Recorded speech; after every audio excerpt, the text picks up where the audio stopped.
যতটুকু বুঝতে পারি উনি আসলে সেন্সে ছিল না। লাল পানি, নীল পানি খাওয়া ছিল বা এই ধরনের কিছু খাওয়া ছিল দেখেই এই ধরনের কথা বলতে পেরেছে।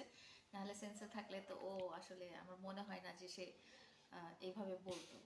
মনে তো করতেই হবে কারণ আম ও জীবনে এই কথাটা আমি জোর দিয়ে বলতে পারি, ও জীবনে সত্যিকারভাবে যদি কাউকে ভালোবেসে থাকে সেটা আমিই ছিলাম।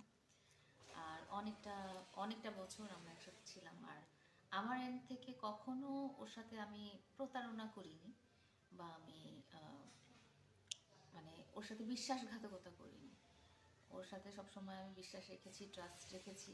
ওকে পৃথিবীর একটা মানুষ যতটুকু ভালোবাসতে পারে, আদর করতে পারে, যত্ন করতে পারে, সেটা আমি ওকে করেছি। তো সেই হিসেবে আসলে আহ, আমি জোর গলায় বলতে পারি যে ও আরও 100 বছর বাঁচুক এবং 100 বছরে ওর হয়তো জীবনে অনেক মেয়ে আসবে, তার সঙ্গী হবে।